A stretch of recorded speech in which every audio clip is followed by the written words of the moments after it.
ইন্নাল্লাযীনা আমানু, এক নম্বর কাজ হচ্ছে বান্দা তোমাকে ঈমান নিয়ে আসতে হবে। ঈমান ব্যতীত কোনো মানুষ জান্নাতের মালিকানা পাবে না। যখন তুমি ঈমান আনবা, যখন তোমার ভিতরে ঈমান আইসা যাবে, দুই নাম্বার কাজ হচ্ছে ওয়া আমিলুস সালিহাত, তারপরে তুমি নেক আমল করবা। তো প্রথম ফর্মুলা হচ্ছে আল্লাহ পাক রব্বুল আলামিন বলতেছেন ইন্নাল্লাযীনা আমানু, বান্দা তুমি আগে ঈমান আনো। যখন তোমার ঈমান আনা হয়ে যাবে, তারপরে তুমি কি করবা? ওয়া আমিলুস সালিহাত, নেক আমল করবা। দুইটা কাজ। মুহতারাম হাজিরিন, জান্নাতের মালিকানা পাইতে হলে আমাদেরকে ঈমান আনতে হবে। ঈমান ছাড়া কোনো ব্যক্তি জান্নাতের মালিকানা পাবে না। আর ওয়া আমিলুস সালিহাত, যে ব্যক্তির নেক আমল যত বেশি হবে, যার নেক আমল যত বেশি হবে, তার জান্নাতটা তত কোয়ালিটিফুল হবে। কোনো ব্যক্তি যদি আল্লাহ তাআলার জান্নাত পাইতে চায়, জান্নাতের মালিক হইতে চায়, তাহলে তাকে সর্বপ্রথম যে কাজটা করতে হবে সেটা হচ্ছে ঈমান আনতে হবে। কেননা ঈমান ছাড়া কোনো ব্যক্তিকে আল্লাহ তাআলা জান্নাত দিবে না। কোনো ব্যক্তি জান্নাতের মালিকানা পাইতে হলে তাকে ঈমান আনতে হবে। আর নেক আমল দ্বারা তার জান্নাতটা সুসজ্জিত হবে, নেক আমল দ্বারা তার জান্নাতটা কোয়ালিটিফুল হবে। অর্থাৎ কোনো ব্যক্তি যদি আল্লাহ তাআলার উপরে ঈমান আনে, তাহলে সে জান্নাতের মালিক হইল।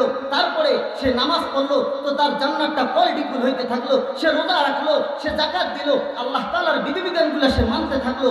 যত বিধিবিধান সে মানবে, যত নফল ইবাদত সে আদায় করবে, আল্লাহ তাআলার বিধিবিধান সে যত পুঙ্খানুপুঙ্খানুভাবে আদায় করবে, এর দ্বারা তার জান্নাতটা তত কোয়ালিটিফুল হবে, তত বড় হইতে থাকবে।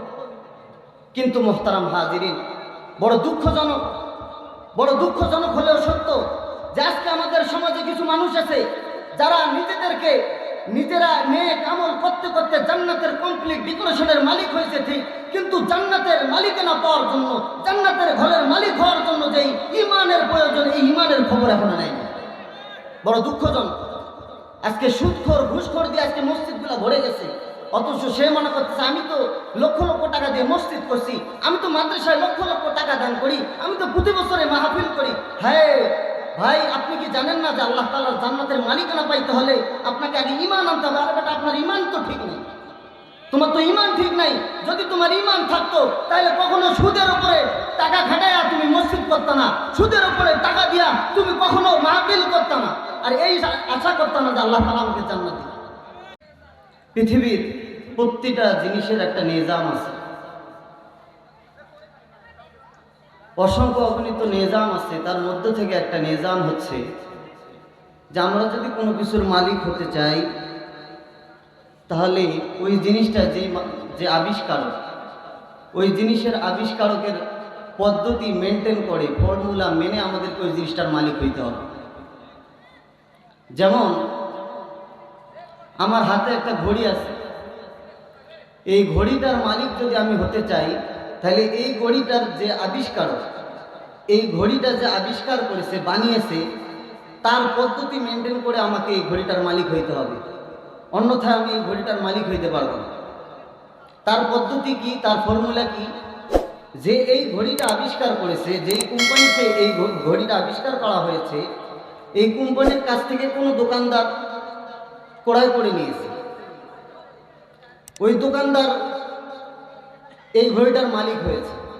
এখন ঘড়িটার মালিক যে ক্রয় করেছে সে।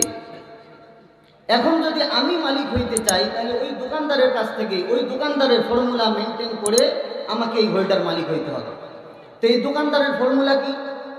এই দোকানদারের ফর্মুলা হইতে পারে, যদি দোকানদার আপনার পরিচিত হয়, তাহলে যদি আপনাকে দোকানদার বলে ভাই আপনি দিনে 3 বার আমার সঙ্গে দেখা করবেন, অথবা আমার অমুক কাজটা করবেন, যদি আমি আপনার উপর খুশি হই, তাহলে এই ঘড়িটা আমি আপনাকে হাদিয়া দেব। তো আপনি তার কথা অনুযায়ী যদি ওই কাজটা করেন আর সে আপনাকে ঘড়িটা হাদিয়া দেয়, তাহলে আপনি ঘড়িটার মালিক। অন্যথায় আরেকটা হইতে পারে যে ভাই এই ঘড়িটার দাম এত, অর্থাৎ এই ঘড়িটার দাম 5,000 টাকা, অথবা এই ঘড়িটার দাম 500 টাকা, আপনি আমাকে 500 টাকা দেন আর আমার কাছ থেকে ঘড়িটা নেন। তাহলে তার দেওয়া এই যে ফর্মুলা, যে 500 টাকা দিলে আপনি এই ঘড়িটার মালিক হবেন, তো তার ফর্মুলা মেনটেন করে যদি আমি তাকে 500 টাকা দেই অথবা 5,000 টাকা দেই, তাহলে আমি এই ঘড়িটার মালিক হইতে পারবো। তো মুহতারাম হাজিরিন, এবার বলেন জান্নাত বানাইছেন কে? আওয়াজ হয়নি, জোরে আওয়াজ করে বলেন জান্নাত বানাইছেন কে? আল্লাহ পাক রব্বুল আলামিন হচ্ছেন জান্নাতের মালিক। আল্লাহ তাআলা কি? আল্লাহ তাআলা হচ্ছেন জান্নাতের মালিক। তো যেহেতু আল্লাহ তাআলা জান্নাতের মালিক, আর আল্লাহ তাআলার কাছ থেকে যদি এই জান্নাত আমরা পাইতে চাই, আল্লাহ তাআলা যদি আমাদেরকে জান্নাত দেন, তো আল্লাহ তাআলার ফর্মুলা আছে, এই ফর্মুলা মেনটেন করে আল্লাহ তাআলার এই পদ্ধতি মেনে তারপর আমাদেরকে জান্নাত পাইতে হবে। আল্লাহ তাআলার যে ফর্মুলা আমাদেরকে দিছে, এই ফর্মুলা যদি আমরা মানি তাহলে আমরা জান্নাতের মালিকানা পাবো, অন্যথায় আল্লাহ তাআলা আমাদেরকে জান্নাত দিবে না। তো আল্লাহ পাক রব্বুল আলামিন যে ফর্মুলা দিয়েছেন, এই ফর্মুলা কি বেশি কোনো ফর্মুলা না। আল্লাহ পাক রব্বুল আলামিন সমস্ত দুনিয়ার মানুষদেরকে বলতেছে, বান্দা তোর জন্য বেশি কিছু দেই নাই, শরীয়তকে তোমার জন্য অত বেশি কঠিন আমি করি নাই। বান্দা দুইটা ফর্মুলা মানবা, দুইটা ফর্মুলা যদি মানো, দুইটা পদ্ধতি যদি তুমি মেনটেন করো, তাহলে আমি আল্লাহ তাআলা তোমাকে জান্নাতের মালিকানা দিব। আল্লাহ পাক রব্বুল আলামিন ঘোষণা করে বলতেছেন, ইন্নাল্লাযীনা আমানু, এক নাম্বার কাজ হচ্ছে বান্দা তোমাকে ঈমান নিয়ে আসতে হবে। ঈমান, ঈমান ব্যতীত কোনো মানুষ জান্নাতের মালিকানা পাবে না। যখন তুমি ঈমান আনবা, যখন তোমার ভিতরে ঈমান আইসা যাবে, দুই নাম্বার কাজ হচ্ছে ওয়া আমিলুস সালিহাত, তারপরে তুমি নেক আমল করবা। তো প্রথম ফর্মুলা হচ্ছে আল্লাহ পাক রব্বুল আলামিন বলতেছেন, ইন্নাল্লাযীনা আমানু, বান্দা তুমি আগে ঈমান আনো। যখন তোমার ঈমান আনা হয়ে যাবে, তারপরে তুমি কি করবা? ওয়া আমিলুস সালিহাত, নেক আমল করবা। দুইটা কাজ। মুহতারাম হাজিরিন, জান্নাতের মালিকানা পাইতে হলে আমাদেরকে ঈমান আনতে হবে। ঈমান ছাড়া কোনো ব্যক্তি জান্নাতের মালিকানা পাবে না। আর ওয়া আমিলুস সালিহাত, যে ব্যক্তির নেক আমল যত বেশি হবে, যার নেক আমল যত বেশি হবে, তার জান্নাতটা তত কোয়ালিটিফুল হবে। মুহতারাম হাজিরিন, আপনাদেরকে একটু মিসাল দিয়ে আমি বুঝাই। আপনাদের এলাকায় এমন একজন যুবক আছে, যে যুবকের পৃথিবীতে কেউ নাই, অর্থাৎ তার নিকটতম আত্মীয়, তার বাবা নাই, তার ভাই নাই, তার এরকম নিকটতম কোনো আত্মীয় স্বজন নাই, সে অসহায়, তার থাকার একটা জায়গাও নেই। তো এলাকাবাসী সবাই মিলে আপনারা তাকে কিছু সাহায্য সহযোগিতা করে তাকে বিদেশে পাঠিয়ে দিয়েছেন। সে বিদেশে যাওয়ার পরে যখন 5 বছর 7 বছর সেখানে আসে, তো সে অনেক টাকার মালিক হয়ে গেছে। এবার সে চিন্তা করলো যে আমি এত টাকার মালিক, এই দেশের উন্নত মানের এসি সিসি যা কিছু আছে সব কিছু সে নিয়ে এবার দেশে আসার চিন্তা করলো। কিন্তু দেশে তার থাকার জায়গা, দূরের কথা, জায়গা করার মতো একটা জায়গাও নেই।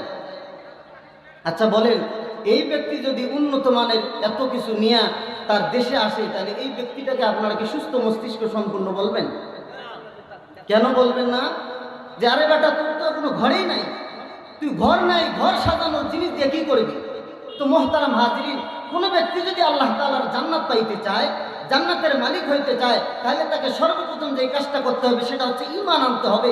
কেননা ঈমান ছাড়া কোনো ব্যক্তিকে আল্লাহ তাআলা জান্নাত দিবে না। কোনো ব্যক্তি জান্নাতের মালিকানা পাইতে হলে তাকে ঈমান আনতে হবে, আর নেক আমল দ্বারা তার জান্নাতটা সুসজ্জিত হবে, নেক আমল দ্বারা তার জান্নাতটা কোয়ালিটিফুল হবে। অর্থাৎ কোনো ব্যক্তি যদি আল্লাহ তাআলার উপরে ঈমান আনে, তাহলে সে জান্নাতের মালিক হইল। তারপরে সে নামাজ পড়লো, তো তার জান্নাতটা কোয়ালিটিফুল হইতে থাকলো। সে রোজা রাখলো, সে যাকাত দিল, আল্লাহ তাআলার বিধিবিধানগুলো সে মানতে থাকলো। যত বিধিবিধান সে মানবে, যত নফল ইবাদত সে আদায় করবে, আল্লাহ তাআলার বিধিবিধান সে যত পুঙ্খানুপুঙ্খানুভাবে আদায় করবে, এর দ্বারা তার জান্নাতটা তত কোয়ালিটিফুল হবে, তত বড় হইতে থাকবে। কিন্তু মুহতারাম হাজিরিন, বড় দুঃখজনক হলেও সত্য যে আজকে আমাদের সমাজে কিছু মানুষ আছে যারা নিজেরা নেক আমল করতে করতে জান্নাতের কমপ্লিট ডেকোরেশনের মালিক হয়েছে ঠিক, কিন্তু জান্নাতের মালিকানা পাওয়ার জন্য, জান্নাতের ঘরের মালিক হওয়ার জন্য যেই ঈমানের প্রয়োজন, এই ঈমানের খবর এখনো নেই। বড় দুঃখজনক। আজকে সুদখোর ঘুষখোর দিয়ে আজকে মসজিদগুলো ভরে গেছে, অথচ সে মনে করতেছে আমি তো লক্ষ লক্ষ টাকা দিয়ে মসজিদ করছি, আমি তো মাদ্রাসায় লক্ষ লক্ষ টাকা দান করি, আমি তো প্রতি বছরে মাহফিল করি। হ্যাঁ ভাই, আপনি কি জানেন না যে আল্লাহ তাআলার জান্নাতের মালিকানা পাইতে হলে আপনাকে আগে ঈমান আনতে হবে? আরে বেটা, আপনার ঈমান তো ঠিক নেই, তোমার তো ঈমান ঠিক নাই। যদি তোমার ঈমান থাকতো, তাহলে কখনো সুদের উপরে টাকা খাটাইয়া তুমি মসজিদ করতে না, সুদের উপরে টাকা দিয়া তুমি কখনো মাহফিল করতে না, আর এই আশা করতে না যে আল্লাহ তাআলা আমাকে জান্নাত দিবে। হ্যাঁ, আল্লাহ পাক রব্বুল আলামিন তার যত বিধান আছে, এই বিধানের লঙ্ঘনের কারণে কোনো মানুষকে আল্লাহ তাআলা যুদ্ধের ঘোষণা দেয় নাই। কিন্তু আল্লাহ পাক রব্বুল আলামিন বলছেন, যে বান্দা ঘুষ খাবে আমি তার সঙ্গে যুদ্ধের ঘোষণা দিলাম। কাল কিয়ামতের দিন ওই সমস্ত মানুষকে তরবারি নিয়ে দাঁড় করায় দেওয়া হবে। আল্লাহ পাক রব্বুল আলামিন নিজে তরবারি নেবেন, এই তোকে না পৃথিবীতে তোকে না আমি যুদ্ধের ঘোষণা দিছি, নে তরবারি নিয়ে আয় আমার সঙ্গে যুদ্ধ।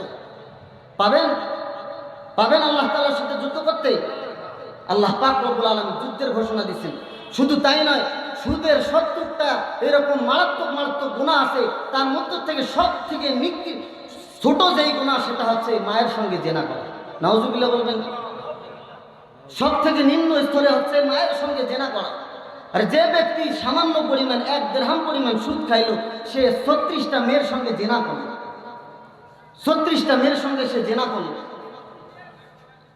এজন্য বড় আফসোস ওই সমস্ত মানুষের জন্য যারা প্রতি বছর হজে যায়, যারা প্রতি বছর মাদ্রাসায় লক্ষ লক্ষ টাকা দান করে, যারা প্রতি বছর মাহফিল করে, যারা মসজিদে লক্ষ লক্ষ টাকা দেয়, মসজিদের সভাপতি মসজিদ করেছে অথচ ইমানের খবরটা নেয়নি, তার মতো হতভাগা কতল পড়ার পৃথিবীতে নাই, পৃথিবীতে নাই। কেননা ইমান পাওয়ার জন্য, জান্নাত পাওয়ার জন্য আগে ইমান আনতে হবে। ইমান ছাড়া কোনো ব্যক্তি জান্নাতের মালিকানা পাবে না।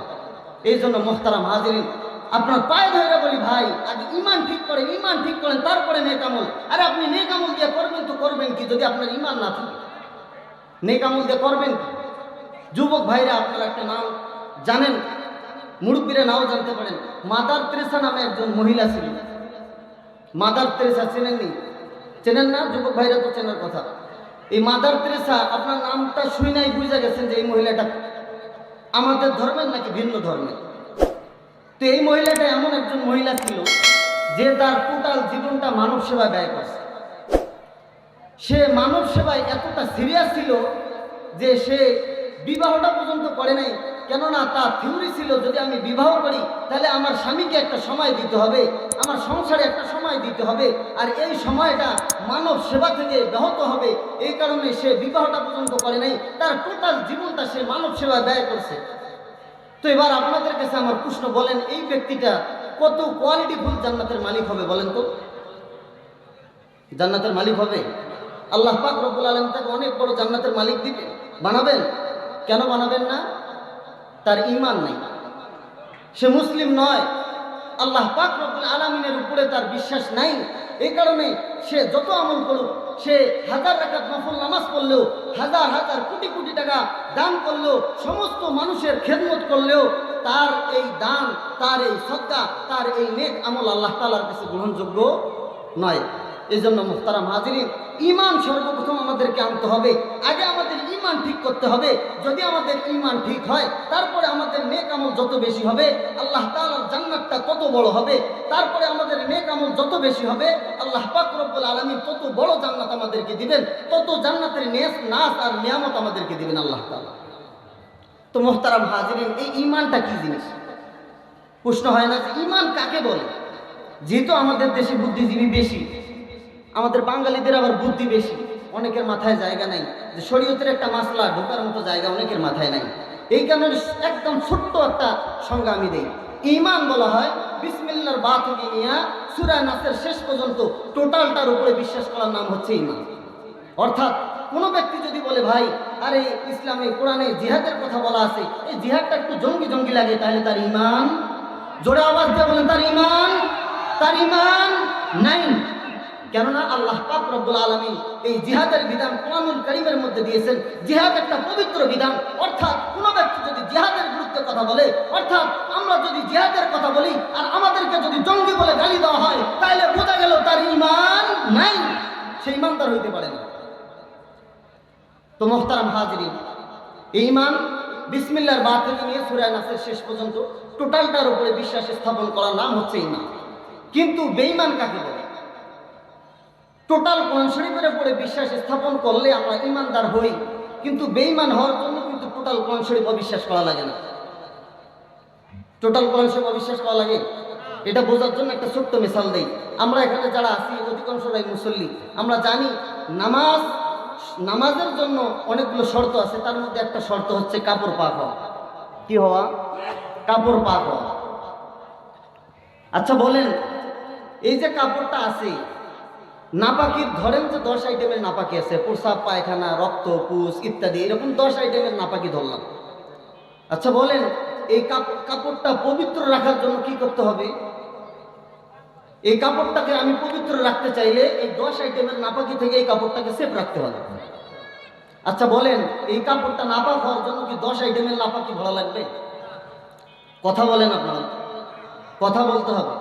এই কাপড়টা পাক রাখতে হলে 10 প্রকার 10 আইটেমের নাপাকি থেকে এই কাপড়টা সেভ করলে তাহলে এই কাপড়টা পবিত্র হবে। পক্ষান্তরে এই কাপড়টা নাপাক হওয়ার জন্য 2 আইটেমের নাপাকি লাগবে না। যদি একটা আইটেমের নাপাকি একটা ফোঁটাও লাগিয়ে যায় তাহলে ওই কাপড়টার পাক থাকে না। মোহতারাম হাজরিন, কোরআন শরীফের বিসমিল্লাহর বা থেকে নিয়ে সূরা নাসের শেষ পর্যন্ত টোটাল তার উপরে যদি কেউ বিশ্বাস স্থাপন করে তাহলে তাকে ইমানদার বলা হয়। পক্ষান্তরে যদি কেউ বেঈমান হওয়ার জন্য পুরো কোরআন শরীফ অবিশ্বাস করা লাগে না, কোরআনের একটা সূরা অবিশ্বাস করা লাগে না, কোরআনের একটা আয়াত অবিশ্বাস করা লাগে না, একটা আয়াতের যদি একটা অংশকে অবিশ্বাস করে তাহলে তার ঈমান থাকে না। যদি একটা শব্দকে অস্বীকার করে অবিশ্বাস করে তাহলে তার ঈমান থাকবে না। তো মোহতারাম হাজরিন, এবার আমরা একটু আমাদের ঈমান চেক করে নেই যে আমাদের ভিতরে ঈমান আছে কিনা। আমাদের দেশ এত উন্নত হয়েছে যে এখন আমরা নিজের জ্বর নিজেই মাপতে পারি, নিজের ডায়াবেটিস নিজেই মাপি না? নিজের ডায়াবেটিস এখন নিজেই মাপা যায়, এমন যন্ত্র বাইর হয়েছে। নিজের জ্বর নিজেই মাপা যায়, নিজেই মাপি। আচ্ছা, কখনো কি আমরা আমাদের ঈমান চেক করে দেখছি? ঈমান চেক করছি? তাহলে জ্বর মাপাটা বেশি জরুরি ছিল নাকি আমাদের ঈমান মাপাটা বেশি জরুরি ছিল? ঈমান মাপাটা বেশি জরুরি ছিল। কিন্তু আমরা কি করি নাই? আমরা কখনো এই চিন্তা করি নাই যে আসলে আমাদের ভিতরে কি ঈমান আছে। আমরা যে মুমিন দাবি করতেছি, আসলেই কি আমরা মুমিন? এজন্য এক কবি সুন্দর ভাষায় বলেছিলেন, হাম মুসলমান হ্যায় মগর হামে মুসলমানি নেহি, हम मुसलमान हैं मगर हमें मुसलमानी नहीं, हम में ईमान है मगर हम मुमीने कामिल नहीं। আমাদের মধ্যে ঈমান তো আছে কিন্তু আমরা পূর্ণাঙ্গ মুমিন এখনো হইতে পারিনি। তো আমরা এবার চেক করে নেই যে আসলেই কি আমরা মুমিন। আল্লাহ রাসূল সাল্লাল্লাহু আলাইহি ওয়াসাল্লাম এই ঈমান মাপার থার্মোমিটার দিয়ে গেছে, ঈমান মাপার যন্ত্র দিয়ে গেছে। আল্লাহ রাসূল বলেন, ইজা সাররাতকা হাসানাতুকা ওয়া সাআতকা সাইয়্যাতুকা ফাআনতা মুমিন। কিছু মানুষ আছে পৃথিবীতে, কিছু মানুষ আছে যারা গান শুনলে ভালো লাগে, সিনেমা দেখলে ভালো লাগে, অশ্লীল জিনিস দেখলে ভালো লাগে, তৃপ্তি লাগে। উলঙ্গ মেয়ে যদি নিয়ে আইসা স্টেজের মধ্যে নাচায় তাইলে কিছু মানুষকে ভালো লাগে। পক্ষান্তরে মাহফিলের আওয়াজ যদি তার কানে যায় তাহলে চুলকানি শুরু হয়ে যায়, অ্যালার্জি শুরু হয়ে যায়। কোরআনের তেলাওয়াত তার কানে গেলে তখন তার চুলকানি শুরু হয়ে যায়, বিরোধিতা করে বসে।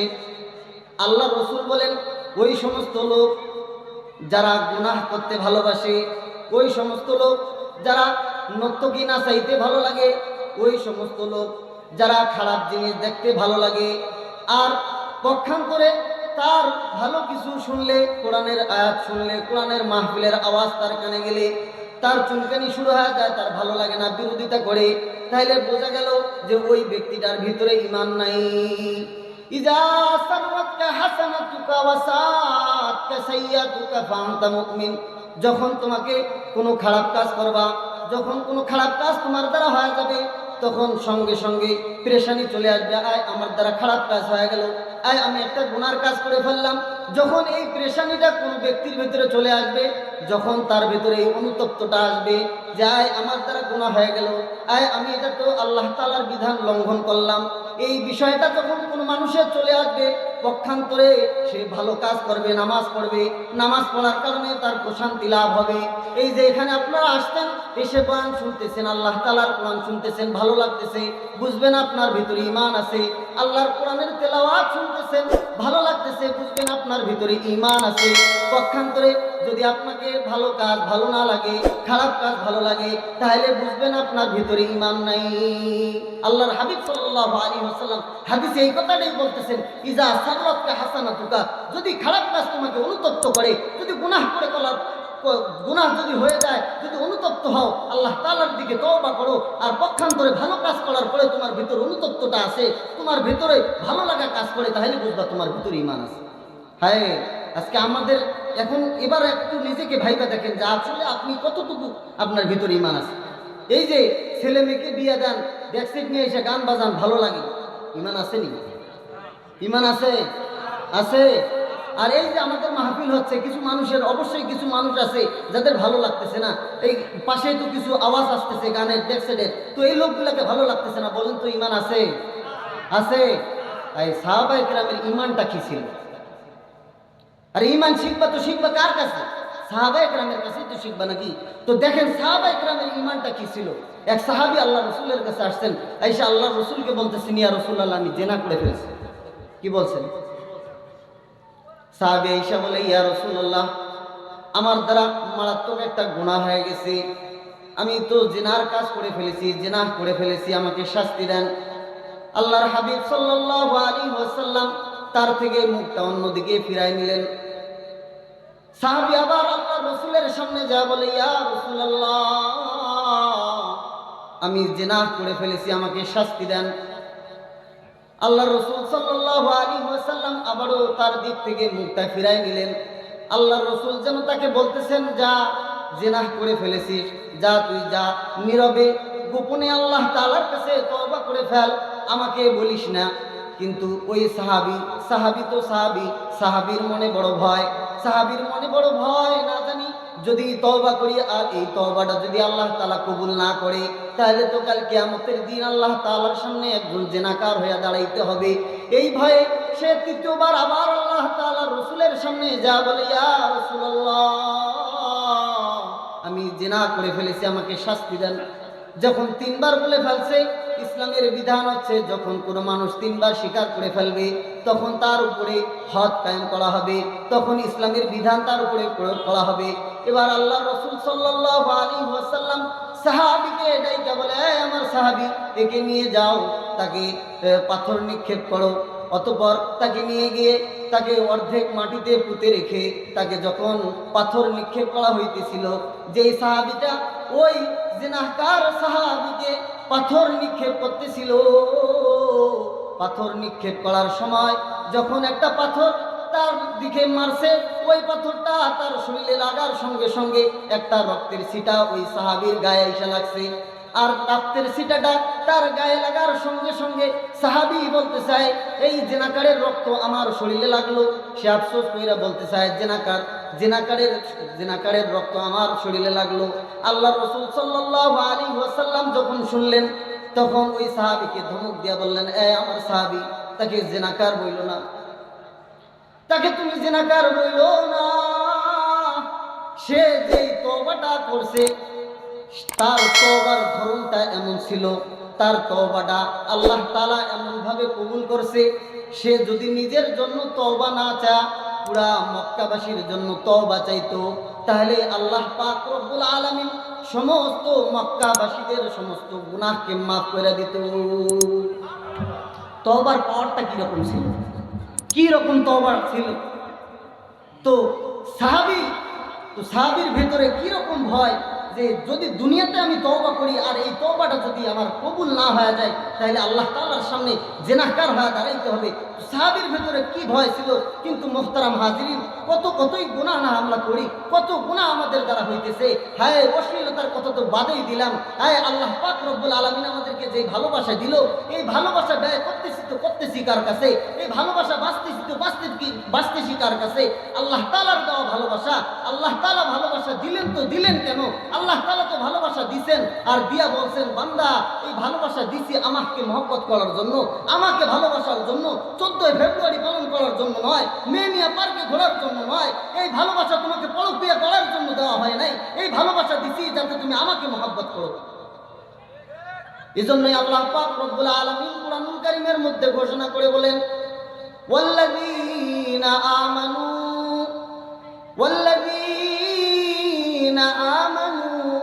আশাদ্দু হুব্বান লিল্লাহ। বান্দা, তুই আমাকে যে ভালোবাসাটা দিবি, ওই ভালোবাসাটা তোর স্ত্রীর ভালোবাসার মতো না, তুই আমাকে যেই ভালোবাসাটা দিবি ওটা তোর বাবার ভালোবাসার মতো না, তোর মায়ের ভালোবাসার মতো না। আমাকে এমন একটা ভালোবাসা দিবি যেই ভালোবাসাটা পৃথিবীর আর কারোর জন্য নয়। আমাকে ভিন্ন একটা ভালোবাসা দিতে হবে। তোকে তো আমি বানাইছি আমাকে মহব্বত করার জন্য। আল্লাহ পাক রব্বুল আলামিন যখন ইচ্ছা করলেন যে আমাকে কেউ মহব্বত করুক, তখন আল্লাহ পাক রব্বুল আলামিন আমাদেরকে সৃষ্টি করেছেন।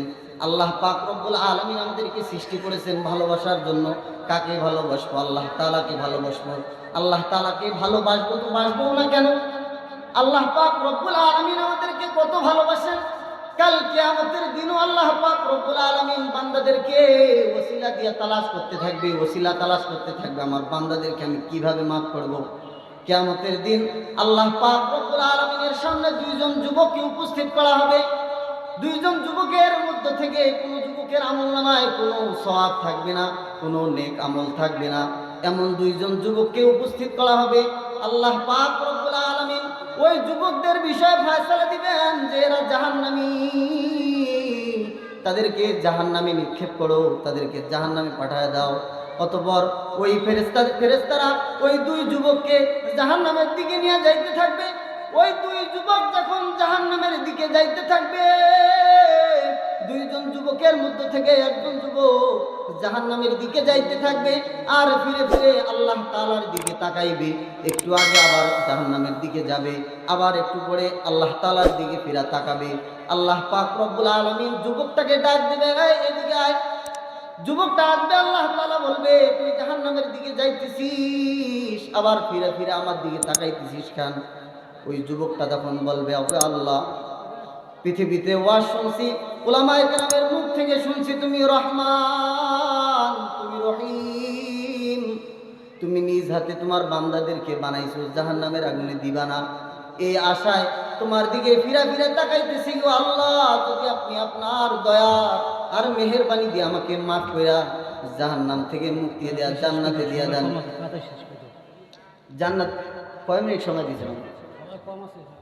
সময় কম আছে, আগে বলতে পারলেন না। এই যে ওয়াজের সময় একটা আলোচনা চলছে, এইভাবে ডিস্টার্ব করে আপনি এই যে এটা দিচ্ছেন, এটা দেওয়াই আমি শেষ করবো তো আলোচনা, একবার দিয়েছেন।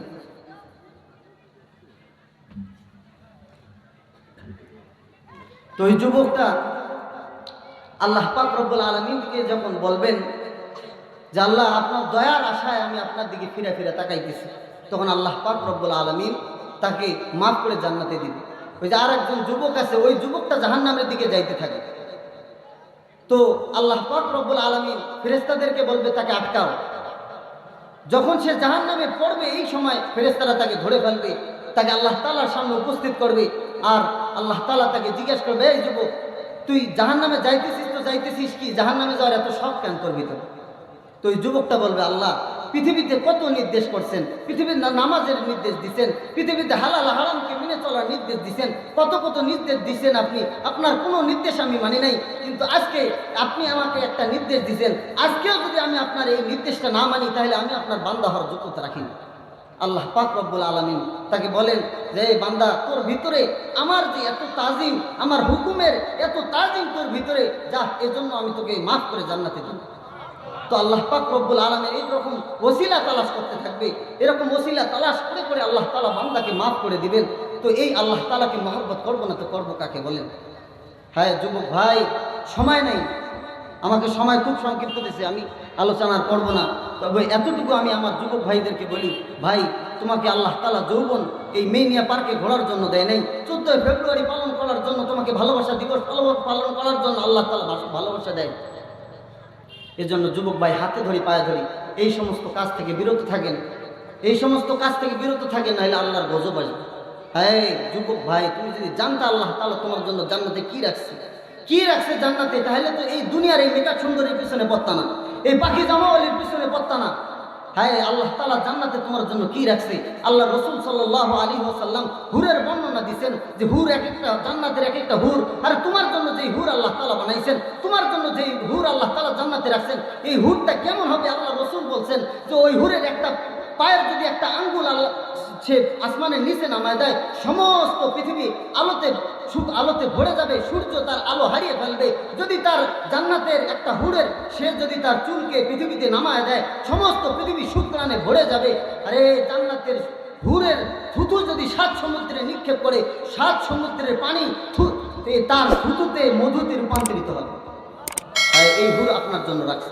এর জন্য যুবক ভাই, ভালোবাসা আল্লাহ তাআলা দিছেন, তোমার এই যৌবন আল্লাহ তাআলা দিছেন। এই যৌবনটা অনর্থক কাজের জন্য নয়, এই যৌবনটা আল্লাহ তাআলা দিছেন তাকে পাওয়ার জন্য, আল্লাহ তাআলার জান্নাত কামাইয়ের জন্য। মুহতারাম হাজিরিন, শুরুতেই আমি বলছি যে আল্লাহ তাআলার জান্নাত কামাই করতে হলে, আল্লাহ তাআলার জান্নাতের মালিক হইতে হলে 2টা ফর্মুলা আমাদেরকে মেনটেন করতে হবে। 1 নাম্বার ফর্মুলা হচ্ছে আগে আমাদেরকে পাকাপোক্ত ঈমান আনতে হবে, তারপরে আমাদেরকে নেক আমল করতে হবে। যদি আমাদের ভিতরে ঈমান না থাকে, যদি আমরা পূর্ণাঙ্গ ঈমানদার হইতে না পারি, তাহলে কিন্তু আল্লাহ তাআলার জান্নাত আমাদের জন্য নয়, আল্লাহ তাআলার জান্নাতের মালিকানা আমরা পাবো না। আর যতই নেক আমল থাক কোনো কাজে দিবেন। এই জন্য মুহতারাম হাজিরিন, ঈমানের বহুত টাকা যায়। এই যে আজকে আপনার ভূখণ্ডের উপরে যে আঘাত আসতেছে, এই ভূখণ্ডকে রক্ষা করাও আপনার ঈমানই দায়িত্ব। কেননা যদি আজকে আপনি আপনার ভূখণ্ডকে রক্ষা করতে না পারেন, তাহলে আপনি আপনার মায়ের ইজ্জতকে হেফাজত করতে পারবেন না। যদি আজকে আপনার ভূখণ্ডকে রক্ষা করতে না পারেন, তাহলে আপনি আপনার ঈমান টিকাইতে পারবেন না।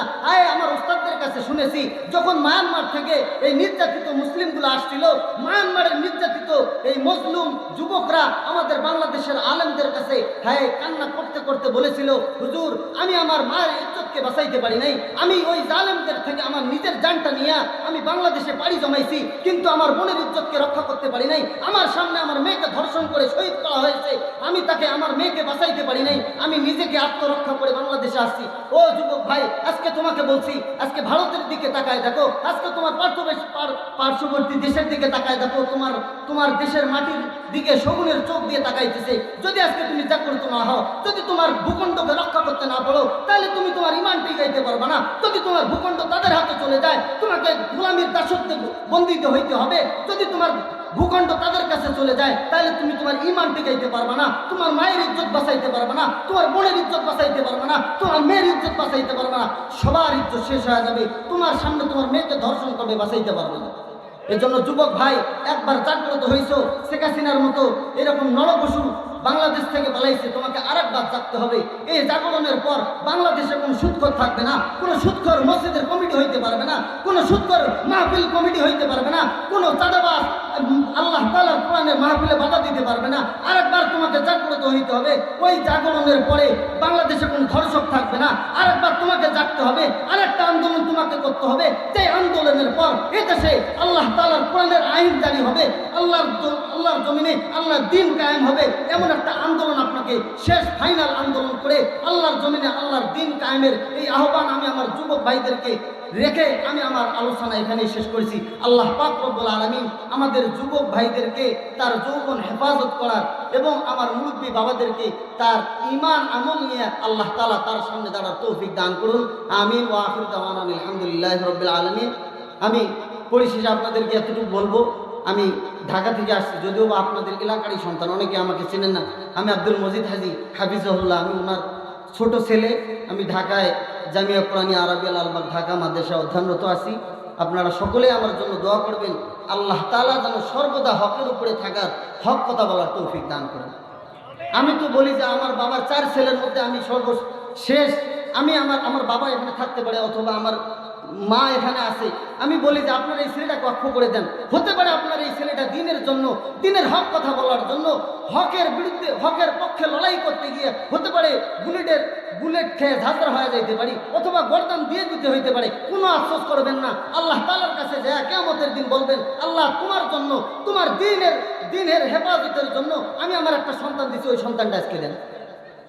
আমি আমার বাবাকে এটাই বলি, এই দোয়া আপনারা আমার জন্য করবেন, যাতে বাতিলের সামনে কখনো মাথা নত না হয়।